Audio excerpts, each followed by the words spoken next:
Hello everywhere! È arrivata la vernice che mi serviva per alcuni nostri progetti.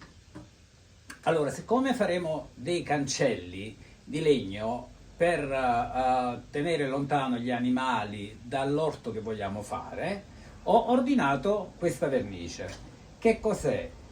Questa serve praticamente, è come un impregnante per il legno, serve per impermeabilizzare. Comunque, prima di usarla ho bisogno di pulire un po' il legno che ho. Per fare quello e lavorare più comodo avrò bisogno di due piccoli sgabelli di legno dove appoggiare il legno, altrimenti mi verrà male alla schiena stare piegato fino a terra. E quindi, siccome ne avevamo qualcuno di metallo che però abbiamo usato per metterci le arnie sopra, ancora purtroppo senza prendere ancora le api, ma un'altra cosa che faremo presto, ne dovrò costruire un paio. Quindi ho pensato di farvi vedere come nasce un progetto nella mia testa. Normalmente funziona in questo modo. Io provo a pensare che cosa mi serve e nello stesso momento inizio a elaborare in che modo posso fare questa cosa, che materiale usare, e poi sviluppo nella testa un piccolo progetto. Normalmente questo progetto non è ben definito, nasce solo come un'idea e poi mano a mano che inizio a fare le cose inizio a modificare il progetto se c'è bisogno. E alla fine di solito il risultato è quasi sempre accettabile.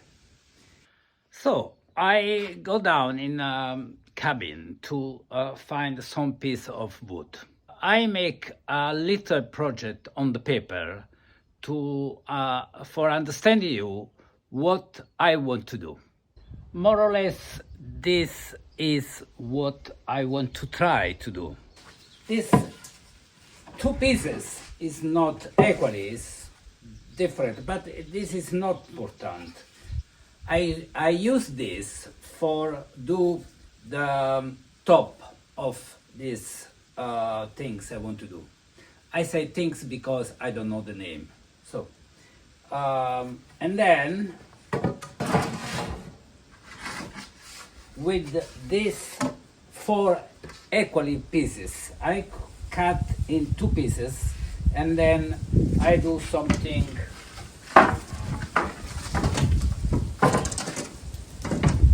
like this one, but in half.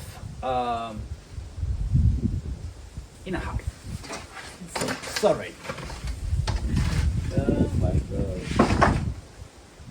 And then I use these other pieces to connect at the bottom. So I lost another four pieces to connect this each another. There we go. I have 1, 2, 3, 4 another pieces.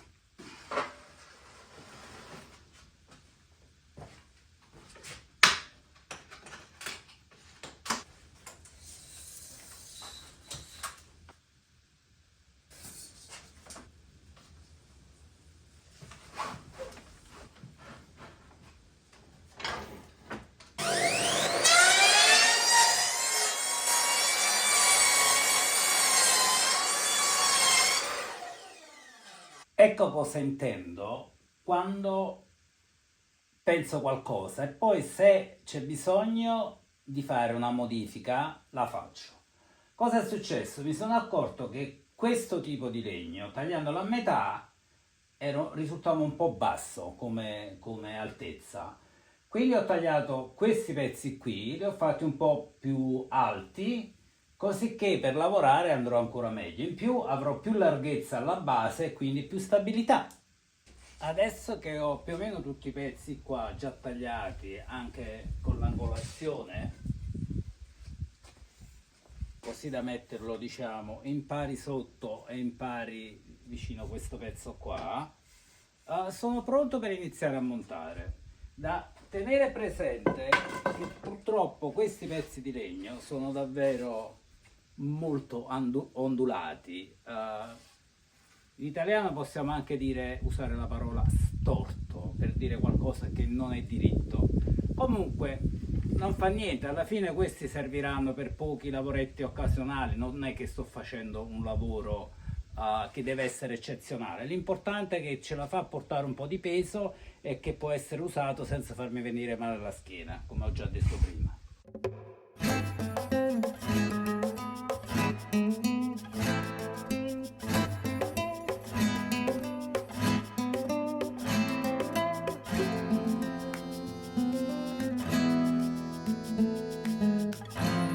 Allora, questo è il risultato finale. Come potete vedere, non è un capolavoro, insomma, è anche un po' bruttino. L'importante è che regga le cose.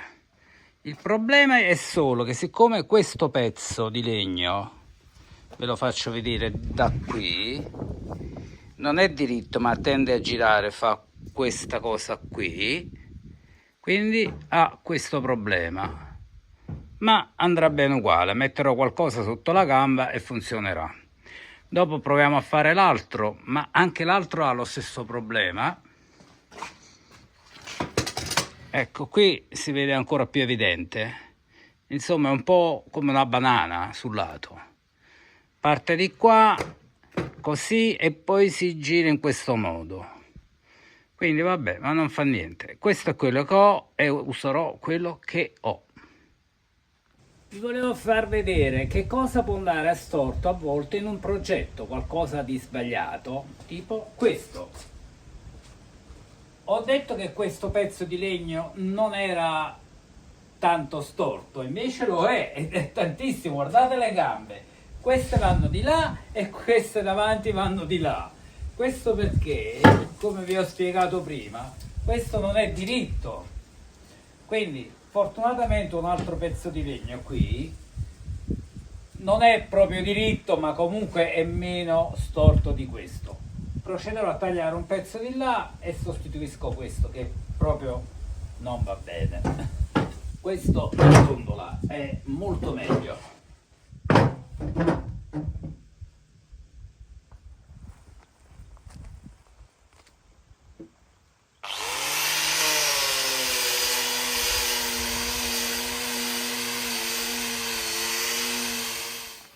I am currently editing this video that you're watching, and it's suddenly finished with Carlo with one wonky leg, and that's all he's shown us. So let's see what is going on over here. What on earth are you doing? Are you awake? Sorry? Are you awake? No, I'm testing the scanni se sono abbastanza forte per reggere il mio peso. I think they are. Sì. Let's double test it.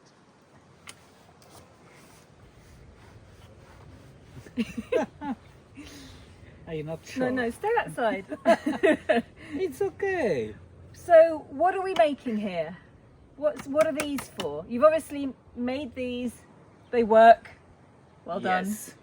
Now, what about this? What's this wood going to be for? Questi sono per fare il cancello quando chiuderemo con la rete il pezzo di terreno che vogliamo fare per l'orto. Okay. Ci dovrò fare qualche cancello. Is it going to be like a farm gate, like type of? Sì, Yeah. sì, sì. Like a long gate. Sì.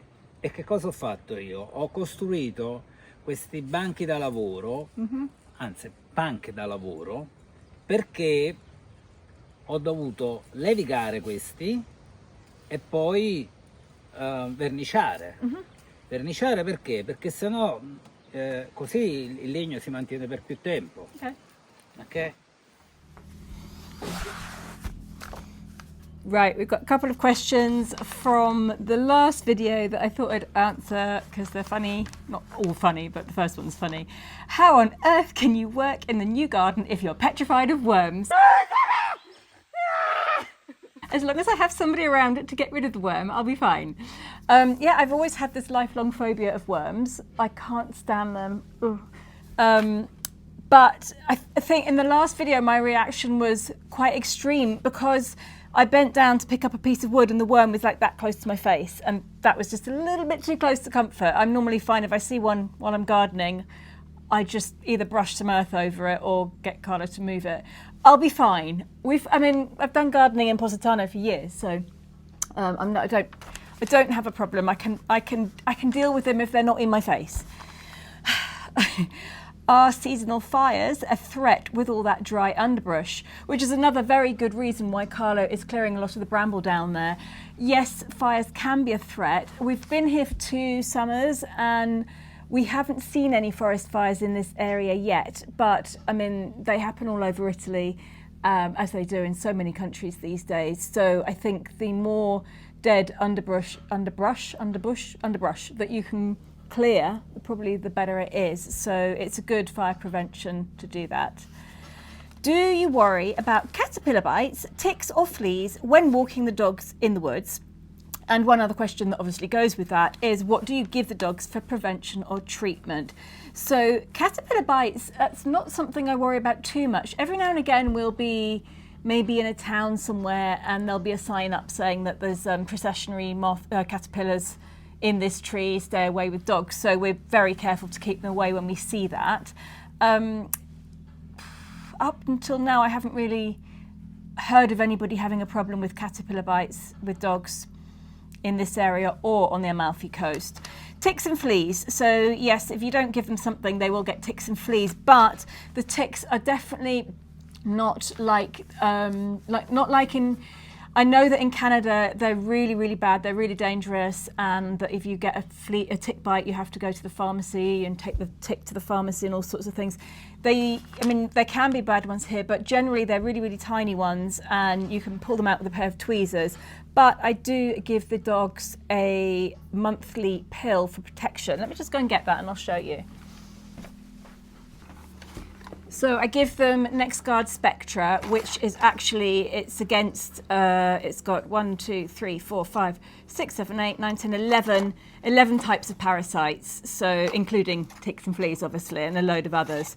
So they get one of these every month, and I write on the side of the packet when I've given them. So the last one was the 25th of February, which means today is the 20th of March, so I'll give them one in a few days' time, actually. And the hardest thing is getting them to swallow it, because these are supposed to be yummy for dogs and my dogs won't go anywhere near them, so I have to shove them down their throats. But I pretty much know how to do that now. Been doing it for years. So that's what protects them. And when they have those, they very, very rarely have a tick or a flea. What else have we got here? Can Carlo avoid carrying heavy objects on one shoulder? Another YouTuber got nerve damage from that. Well, I'm sorry for the other YouTuber. Can Carlo avoid carrying heavy objects on one shoulder? I'm sure he could. Will he? No. He's testadura, hard-headed. He will do what he wants, whether it hurts him or not. Even when he's had a bad back, which in the last few weeks he's had quite a bad back, it has not stopped him. He hasn't stopped to rest, to sort of recover, to recuperate. He just wants to keep going, and I can't stop him. If I stop him, I'm just nagging. So just leave him be and let him do what he wants to do. Tiny homes, cabins, creative spaces. What are you going to build on the land? Guys, this is Italy. We're not allowed to build anything on the land. Italy has very, very tight laws on what you can and can't do on your own property. And I doubt very much that we'll be building any tiny houses or cabins or creative spaces or anything, because we won't get the permission. We're waiting to see if there's a possibility that we can do something somewhere, but we're not sure yet, but more on that in the future if it happens. So that's it for now. I hope you've enjoyed this little video. It's a bit of a shorter one this week, and we are always very, very grateful for all of your comments, all of your questions. And our lovely friend David is now, he's got a little program where he gets all the questions together and sends it to us, so we get a whole list of questions every week from you guys which we can answer. So any more questions, just send them in, leave them in the comments, and we will try to get through them. I quite enjoy doing this at the end of each video on a Wednesday, so I might make it a feature Let me know if you approve. Have a lovely week, and I'll see you all on Sunday on Nikki Positano. I had to think for a minute then. Bye.